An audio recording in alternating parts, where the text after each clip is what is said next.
Lamarck, el creador de la primera teoría de la evolución. Introducción.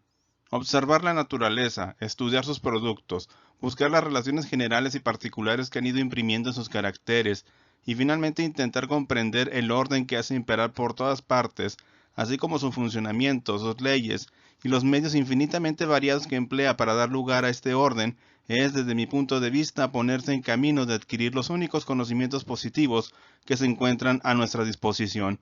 Los únicos, por otra parte, que pueden sernos verdaderamente útiles y al mismo tiempo nos pueden proporcionar las satisfacciones más dulces y limpias capaces de aliviarnos de las inevitables penas de la vida. Lamarck, Filosofía Zoológica, Introducción, primer párrafo. Jean-Baptiste Lamarck. Jean-Baptiste Pierre-Antoine de Monnet, caballero de Lamarck, 1744-1829, nació en Bazentin, Picardie, Francia, el 1 de agosto de 1744 y murió en París el 18 de diciembre de 1829. Creció en la época de las luces, época que sabemos caracterizada por una gran confianza en la razón, por las críticas de las instituciones tradicionales, por la difusión del saber y muy especialmente por la confianza en el poder explicativo de la ciencia, sobre todo a partir de Isaac Newton. La Ilustración intentaba liberar al pensamiento humano de las concepciones míticas y metafísicas y elaborar el conocimiento del mundo sobre bases científicas. En este sentido, Lamarck fue un hombre partícipe de las concepciones de su tiempo. Lamarck fue contemporáneo de algunos de los pensadores y científicos más importantes de Francia: Condillac, Tratado de las Sensaciones; Diderot, Pensamiento sobre la interpretación de la naturaleza; Charles Bonnet, La escala de los seres. Cuando Jean-Jacques Rousseau publicó El Emilio y el contrato social, Lamarck tenía 18 años. Lamarck participa con Rousseau en las arborizaciones, excursiones al campo para colectar plantas e intentar clasificarlas. Maupertuis, D'Alembert y Noylet trabajaban en astronomía. Buffon empieza su historia natural. En Suecia, Carlos Linneo alcanza la fama por su propuesta de un sistema natural para la clasificación de plantas y animales. A pesar de que, como antes se afirma, Lamarck publicó gran parte de su obra a principios del siglo XIX, mantuvo muchas de las nociones que se defendían en el siglo anterior. Por ejemplo, aceptaba la teoría de los 4 elementos: agua, aire, tierra y fuego, a pesar de que ya Lavoisier había establecido los principios de la química moderna. Igualmente admitió la noción de escala natural, que nunca abandonó por completo más adelante en su carrera. Su teoría modifica dicha noción, pero no rompe con ella. Sin embargo, se cuenta entre los primeros que enunciaron las grandes diferencias entre los seres vivos y los inanimados. Al mismo tiempo reconoció las similitudes entre vegetales y animales, que lo llevaron a plantear su origen común y su diversidad como resultado de la evolución. Esto a diferencia de quienes, como Linneo, hablaban de 3 reinos con una misma jerarquía: minerales, animales y plantas, y por supuesto del origen a partir de la creación. Lamarck se educó en la escuela jesuita de Amiens, ya que sus padres lo destinaban a la carrera eclesiástica. Abandona esa escuela y se alista como voluntario en el ejército, donde por su valentía es ascendido oficial. La carrera militar de Lamarck termina por un accidente. Va a París a curarse y allí decide estudiar medicina y botánica. Los primeros aportes de Lamarck a la ciencia son en botánica y en mineralogía. Sigue los cursos del Jardín Real Botánico. Su primera publicación, el Anuario Meteorológico, sale continuamente entre 1799 y 1810. Esta publicación se suspende después del rechazo público de que lo hizo objeto Napoleón. La Flora Francesa, que aparece en 1778, es una obra en la que se rebasa la sistemática de Linneo y en que la producción teórica de Lamarck fue muy fecunda, pues aclara la distinción conceptual entre lo natural y lo artificial. Aquí su propósito fue clasificar a los vegetales según sus estructuras reales y a la vez proveer al público una manera más cómoda y segura de identificar las plantas. En esta obra adopta la clasificación binaria por género y especie e inventa el método gradual dicotómico para identificar plantas desconocidas. Después de analizar las especies vegetales en dicha obra, y más tarde las de animales en Sistema de los animales sin vértebras, 1801, llega a las nociones de variabilidad y de transformación. Por esos momentos inicia el reconocimiento público a su obra. Daubenton, el principal colaborador de Buffon en la historia natural, elabora el prefacio de la Flora Francesa, y Buffon, protector de Lamarck, favorece su ingreso en la Academia de las Ciencias en 1779. En su elogio público, Geoffroy consideró a la flora francesa como nacida de una síntesis de la enseñanza de Jussieu y del sistema sexual de la sistemática linneana. En este elogio, Geoffroy lo juzgó como uno de los más grandes talentos de nuestro tiempo y lo llamó el Linneo francés. En cuanto a los animales, Lamarck es el primero en establecer la gran división entre los dos grandes grupos, invertebrados y vertebrados. Parte importante de la clasificación que hizo para los primeros perdura hasta nuestros días. Principales obras de Lamarck. En 1778 aparece la Flora francesa, donde propone las claves dicotómicas. 1794. Investigaciones sobre la causa de los principales hechos físicos. 1802. Investigaciones sobre la organización de los cuerpos vivos y particularmente sobre su origen, sobre la causa de su desarrollo y del progreso en su composición. Contiene sus primeras ideas sobre evolución. Defiende la necesidad de la creación de una nueva ciencia que estudie las características comunes de plantas y animales y que explique su transformación en el tiempo. Biología. 1809. Filosofía zoológica. Expone su teoría evolucionista, explica los mecanismos y leyes de evolución, propone la separación de animales invertebrados y vertebrados. 1815 a 1822, los 7 volúmenes de la historia natural de los animales sin vértebras. Amplía a 4 las 2 leyes de evolución enunciadas en su filosofía zoológica. 1820, sistema analítico de los conocimientos del hombre.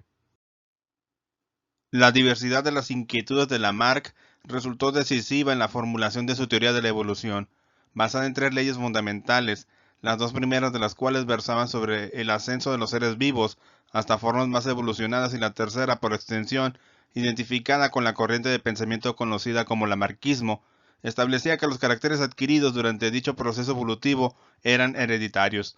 Lamarck fue el primero en utilizar el término biología, al mismo tiempo que el médico y botánico alemán Gottfried Reinhold Treviranus en 1802, pero en la historia de esta ciencia se le considera más un precursor que un fundador.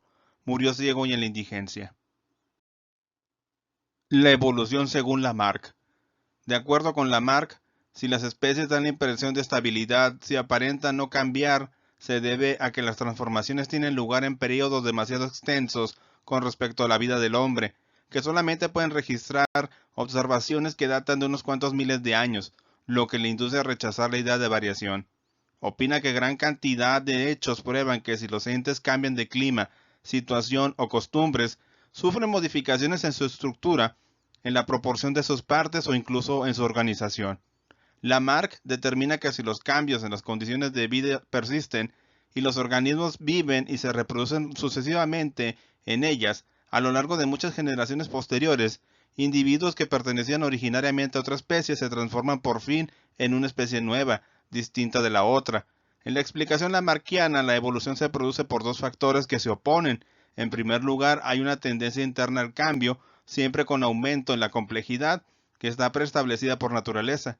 Pero las circunstancias ambientales no permiten que ese proyecto se realice perfectamente, sino que al variar las especies se ven obligadas a modificarse para continuar existiendo. Los cambios, ya sean estructurales, de organización o de conducta, se producen como consecuencia de lo indispensable que resulta satisfacer las necesidades vitales. Pero es a través del cambio en la manera de satisfacer tales necesidades como se modifican las especies. Lamarck cree que las circunstancias ambientales influyen sobre la forma y la organización de los animales, pues al volverse muy diferentes producen cambios con el tiempo en la forma e incluso en su organización por medio de modificaciones proporcionadas. Este es el proceso que, según Lamarck, conduce a la formación de especies. Por supuesto que no se encuentra en él una teoría de la especiación o multiplicación de especies.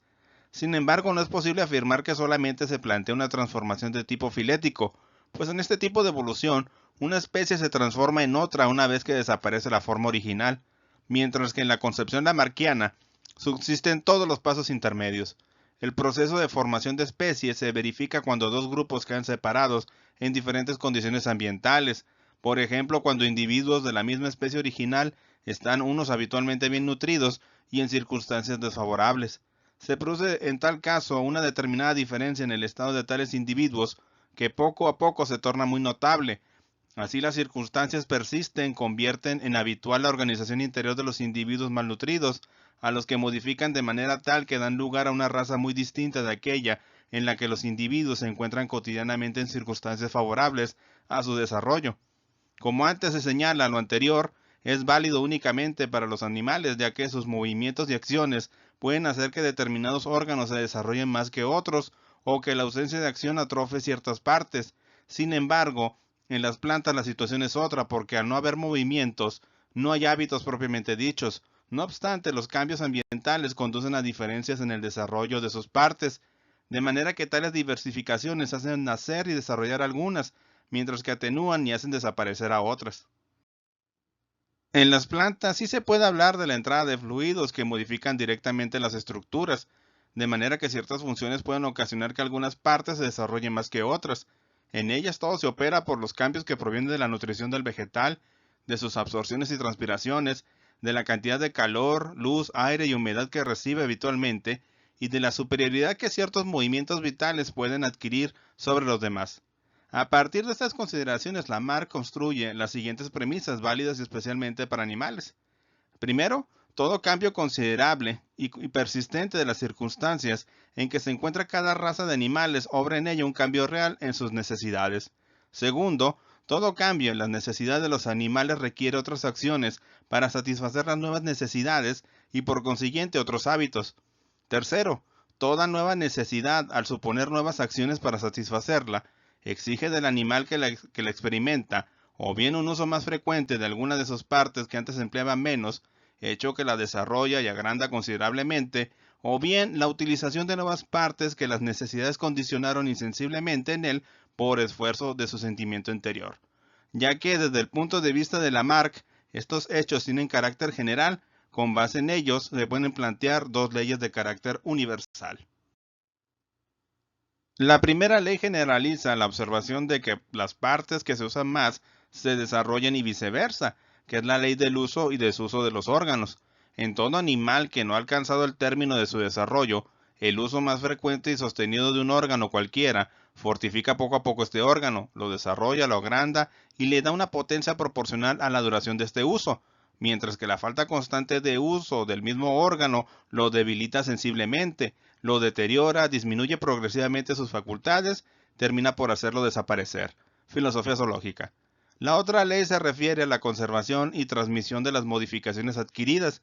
Todo lo que la naturaleza ha hecho adquirir o perder a los individuos con la influencia de las circunstancias a que su raza se encuentra expuesta desde hace mucho tiempo y por consiguiente bajo la influencia del empleo predominante de un órgano o por la de una falta constante de uso de tal parte, lo conserva a través de la generación a los nuevos individuos que provienen de ella, siempre que los cambios adquiridos sean comunes a los dos sexos. Filosofía zoológica. Estas dos leyes fueron extendidas a 4 en la historia natural de los animales invértebras. Primero, la vida por sus fuerzas internas tiende continuamente a incrementar el volumen de cada cuerpo que la posee e igualmente tiende a incrementar el tamaño de todas las partes del cuerpo hasta su límite que la propia vida impone. Segundo, la producción de un nuevo órgano en el cuerpo animal resulta de una nueva necesidad que esta misma necesidad origina y mantiene. Tercero, el desarrollo de órganos y su fuerza de acción están siempre en proporción al empleo de dichos órganos. Cuarto, todo lo que ha sido adquirido, marcado o alterado durante la organización del individuo en el curso de sus existencias es preservado por generación, reproducción y transmitido a los nuevos individuos que provienen de aquellos que sufrieron dichos cambios.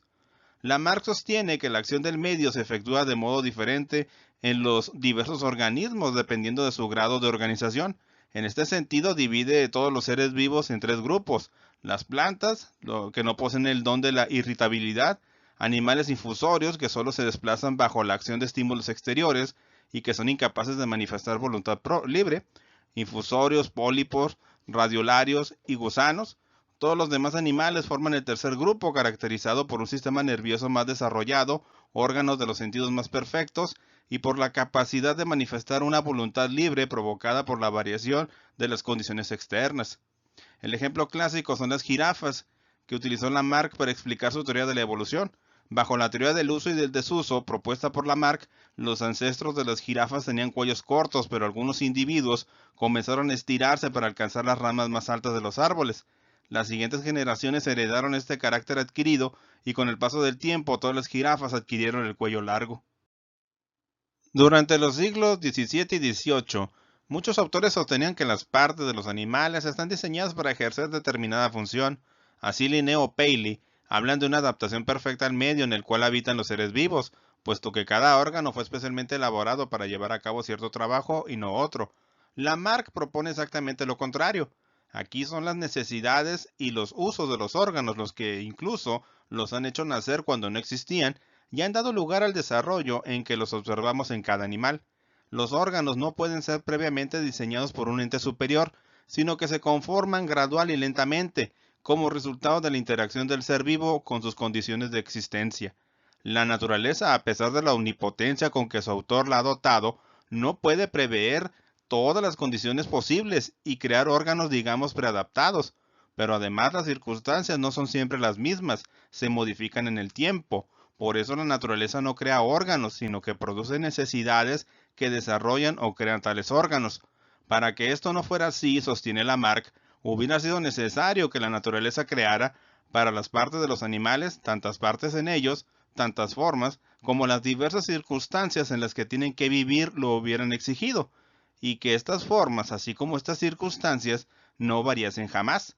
La concepción funcionalista de Lamarck, además de sus ideas transformistas, fueron muy criticadas por Georges Cuvier, quien defendía la prevalencia del tipo sobre el ambiente. Cuvier, estructuralista, ponía el acento en las leyes internas del desarrollo que determinarían la estructura de cada órgano sin intervención central del ambiente. Con su idea sobre los arquetipos modificables por el ambiente, Richard Owen inició un pensamiento integrador entre funcionalismo y estructuralismo, que con la teoría de Darwin, que engloba adaptación y unidad de plan, tiene un avance considerable. A pesar de que la explicación lamarckiana de evolución ha sido plenamente refutada, no cabe duda del mérito de Lamarck como el primero en proponer una teoría evolutiva. Por otra parte, sus aportaciones a la taxonomía, a la botánica, a la zoología, a la creación de la propia biología y en particular del concepto de ser vivo, Lamarck fue el primero en entender la unidad de lo viviente, de notar que existen características comunes a plantas y animales que los hacen diferentes de los animales, hacen fundamental el estudio de sus ideas. La diferencia esencial entre el lamarquismo y el darwinismo es que la primera es una teoría instruccionista y la segunda una teoría seleccionista. Para Lamarck, el medio instruye al organismo sobre las características estructurales, funcionales y conductuales que se requieren para sobrevivir en él. Para Darwin, en cambio, el ambiente no instruye. El ambiente solo participa seleccionando los organismos previamente provistos de las estructuras, funciones y comportamientos que se requieren para la sobrevivencia en un ambiente. De esta forma concluimos este video. Espero que la información que han recibido sea de su interés y agrado. Por mi parte no me queda más que agradecerles y esperarlos en el siguiente. Muchas gracias y hasta pronto.